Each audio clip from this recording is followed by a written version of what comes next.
our 12th year wedding anniversary. Kaya pupunta kami sa Japan. Yay. Nice. Ano kami? Feeling binata't dalaga ulit. Solo flight. Walang kids. Yes, so kami lang. Sana ma-enjoy namin itong aming trip to Japan.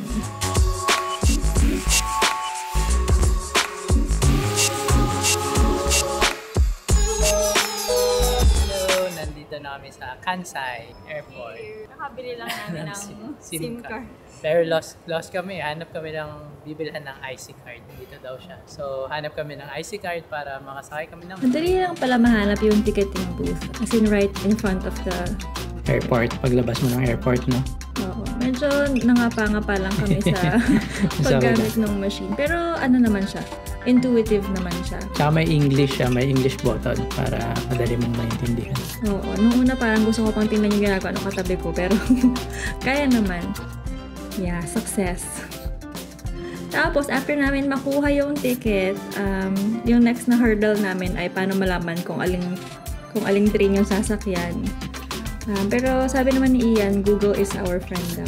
Sabi ng mga na-interview ko, so Google is your friend. Kasi, lalagay mo lang yung destination mo, sasabihin niya na kung anong train or bus yung sasakyan mo, anong line, anong platform, saka kung anong oras darating. So, dapat di ka na ma-lost. Tapos may nakita kaming magkasabay na train na dumating. So, hindi namin alam kung saan kami sasakay. Tapos nakita namin, nagpuntahan yung mga tao dun sa parang special looking train. Sabi ko, baka yan na yun, sakay tayo dyan. Kaya lang parang kakaiba siya Kakaiba. Oo, may mga seat numbers. So, yun, naligaw kami. Okay, hindi kami sumakay dun sa may rapid. Sasama dapat kami. Baka palayasin tayo doon. Ano pala yun? Parang special. Para silang mga train, seat number. Kaya kami sumakay sa kabila. Mukhang parang na sila nang pupuntahan, pero special ata yung rapid. Lost. A few minutes later. Ito na kami sa first stop. Pinanta ko yung rent. Habang din 30 minutes ba? Pero dami na namin nakita ng cherry blossoms. So marami pa sila. Pwede na ako umuwi. Yan lang yung pinunta ko dito eh. Hindi, wow. Baba na kami sa next stop. Tapos magpapahalas kami ulit. Hanapin namin yung next line. So yung thing pala sa mga trains ng Japan, marami silang mga interchanges. Exchange ba tawag doon? Interchange. Saka mga lines. Iba-iba yung lines. Oo. So, magpapalit-palit ka ng tren. Pero, carry naman kasi nakalagay naman sila lahat sa Google Maps. So, nag-guide naman kami. And, nakarating kami sa aming final stop. Sa wakas. Yes. So, ang aming first time na makatapak sa labas ng Japan Airport. Ayan. So, naglakad lang kami papunta dun sa hotel namin. Kasi, nagulat kami, sobrang lapit lang pala ng hotel namin dun sa... Parang 1 minute walk lang, no? Oo, sobrang lapit lang. Parang lumabas kami ng station dyan sa spot na yan. Tapos, ayun, yan yung hotel namin. Sobrang lapit lang. Ang ganda ng location niya. So, ang plano namin ay mag-check-in muna kami. Tapos, lalakad kami ulit. Yung hotel pala namin is Hotel Brighton City. So, okay naman siya. Maganda yung review niya. 3 star ba? 4 stars. 4 star. Yan, may libre pa silang tubig. Araw-araw kumukuha. Na pinukuha na namin ng tubig araw-araw.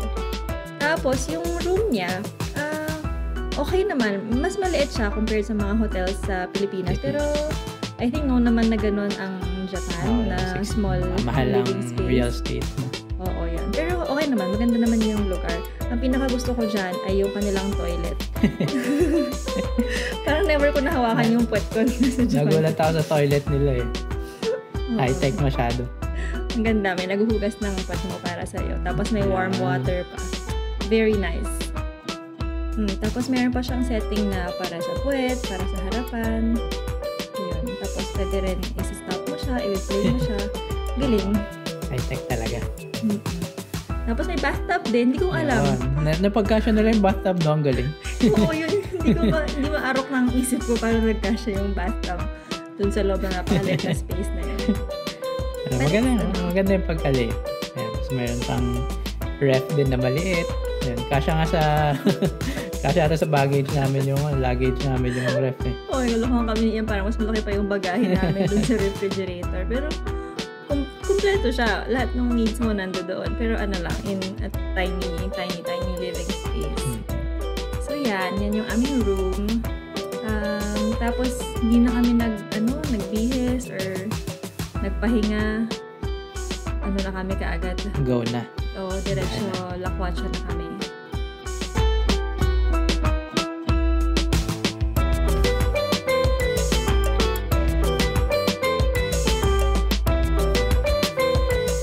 Okay, nakapag-check-in na kami. So, punta kami lakad kami ng Osaka. Okay, try namin maglakad hanggang Osaka Castle. Alright.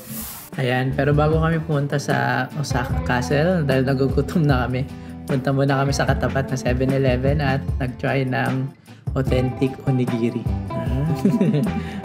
Malaman natin kung kakaiba ba ang onigiri sa Japan. Yun pala yung maganda dun sa hotel namin, katapat niya, 7-Eleven, tsaka Lawson. Oo, so madaling bumili ng food. Oo, so ang daming pagkain dun sa 7-Eleven nila, parang pwede nga mabuhay ka na dun. Ima-microwave mo lang sila lahat, no? Oo, parang hindi mo na kailangan mag-resto. Bumili kami ng onigiri. Ito lang yung kakainin namin kasi naghihirap na kami. Punta kami, lakarin lang namin. Tapos magmimerienda kami ng onigiri. Ang ganda ng pink na yun, no? Puno na yun, no? Yun, no? Oo nga, no? Pero hindi yan cherry blossom. Hindi. Hindi ko alam kung ano siya. Ayan, kain kami habang lalakad.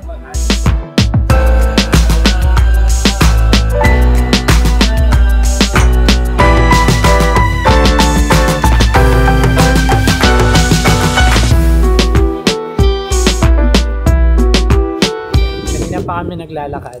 Hindi pa rin namin naabot yung Osaka Castle. Pero Nangingig na ako sa maganda maglakad kasi ang lamig, sobrang lamig.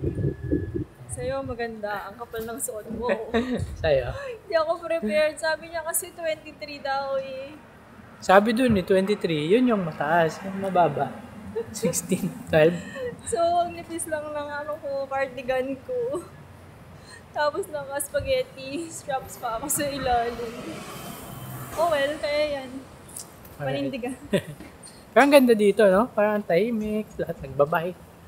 Oo, daming batang nagbabike. Tuwang-tuwa ako. Sana Bike lang sila. maging ganun din kasi yung Pilipinas na pwedeng magbike yung mga bata. Niwan nila yung bike nila sa kung saan-saan. Parang, Oo, hindi nila nilalok. ayan, nasa stop kami. Tapos parang maliliit yung roads, no?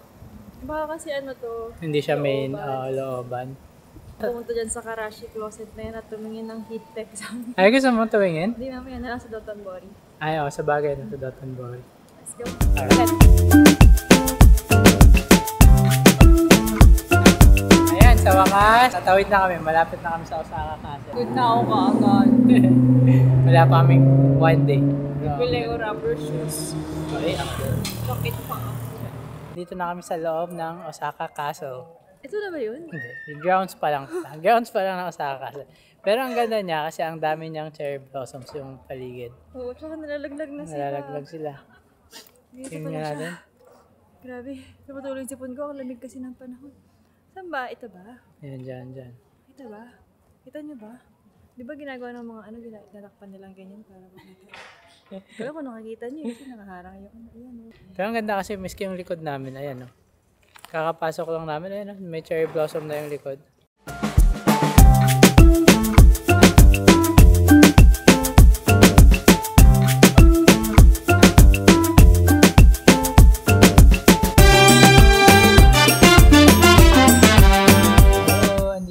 Sa loob ng grounds ng Osaka Castle. So, yun. Yung malapit na. So, makita nyo sa likod namin, andun na yung Osaka Castle. So, baka bright lang. So, hindi siya makita. Ito na lang. Ayun! Bulok kasi yung camera. Kita! Ayan siya. Actually, Kwan. Sa ganun kalaki lang. Pero... malayo pa kasi kami. Malayo pa tayo. Oo nga, malayo pa. Ayoko nang lapitan kasi ang layo. Galing sa laban. So, dinaan na lang namin sa photoshoot. Picture na lang kami.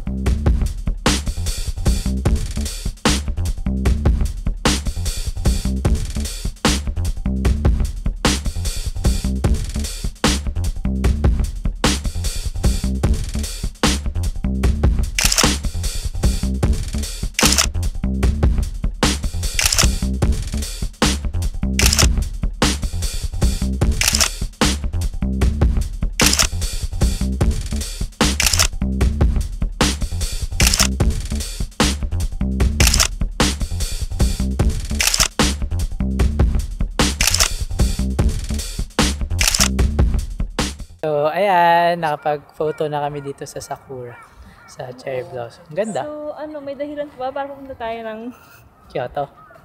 Hindi, mas maganda daw sa Kyoto kasi kimono. Pero dito, ang ganda niya, may lugar dito sa Osaka Castle na tahimik. Tapos marami siyang cherry blossoms na, ayan. Actually, parang solo lang namin siya. or baka dahil gabi na. Gabi na. Pero yan, Dahil cherry pag gabi blossoms.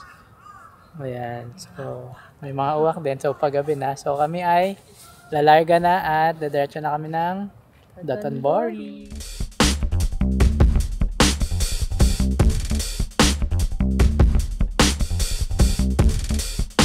Pagod na kami. Instead na mag-train kami, subukan namin mag-taxi kasi layo pa ng train. Paano ba mag-taxi dito? May taxi. May metro ba sila? O ano ba dito? Kinukontrata? Kontrata? Pilipinas. Illegal. Patak-patak. Dagdagan nyo na lang po. Dagdagan. What? Bro, what are you talking about, man? Dagdag. Na pong balang magdagdag, ma'am. Arigato ko siya. Sige, magta-taxi kami sa bukan namin. Okay. Taxi na kami. Salam kami ng taxi. Okay ka ba dyan? Yeah. Tired. Pero at least malapit lang. Medyo mahal yung taxi compared sa public transport. Parang pagka nag-train, 240 yen. 240 versus 1,000. 1,000 yen. Something yan. Malayo, no? Oo. Pero kasi masakit na yun. Matanda na. Well, times 2 pala yung 240 yen. So parang 500 yen. 500. Yung dalawa. 500 yen. So parang times 2 siguro, no? Okay. Pwede na rin, no? Pwede na. Alright. Madilim na rin. So, ang ganda ng mga building sa labas. Pero punta na kami sa Dotonbori. So, maraming kainan doon. So, try kami ng mga street food. And try namin mag-shopping kung may mabibili pa kami. Kuwan pala sila dito, right-hand drive.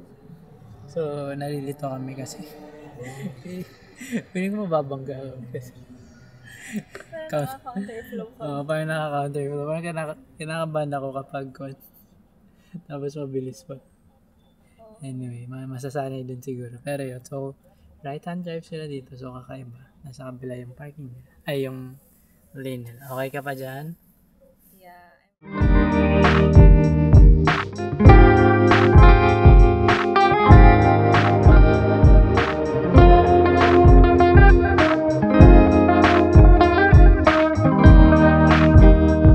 Dito na kami ngayon sa Dotonbori. Tapos, hanapin namin yung Glicoman. Ayun yung sa... NANI?! お前はもう死んでいる。 Saka ganun. May bumusina sa amin. Wag na kami dito. Anyway.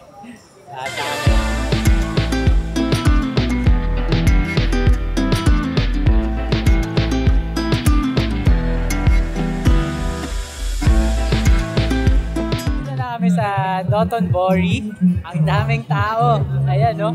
Parang Divisoria. Oo, parang Divisoria. Hindi, yung pangao, yung lane na yun. Yun, puro tao. Daming tao. Pero, andito na kami sa famous. Ayan. Yun. Ayan, si Glicoman.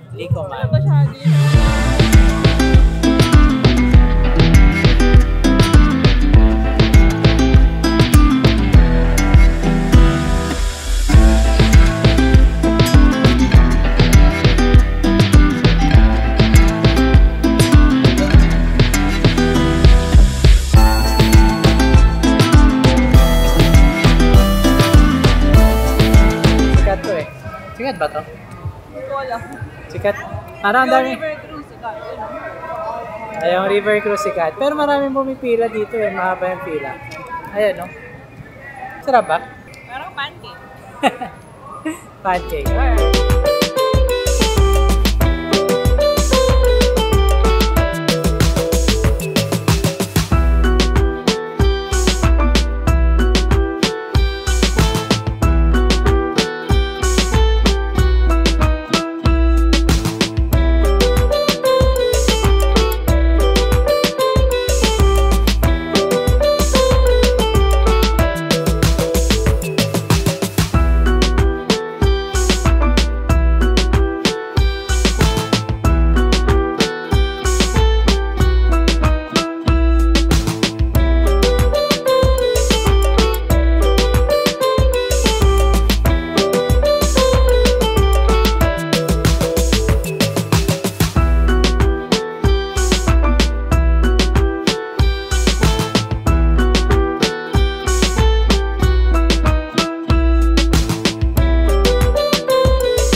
Okay, andito kami sa Kura. Nakapasok na rin kami. Kakain na kami.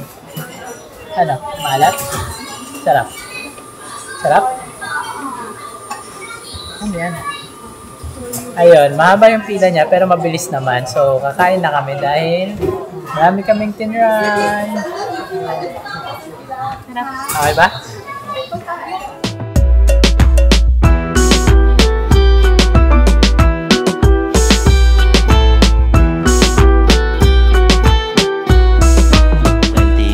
Later. Ayan, nakauwi na kami.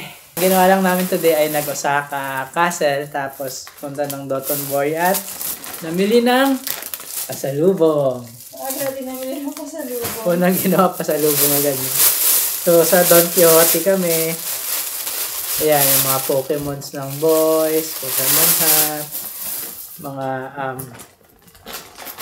tsokolate.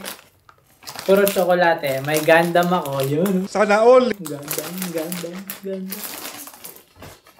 Tapos, may mga Pokemon ulit yung boys. Ayun. Ayun lang.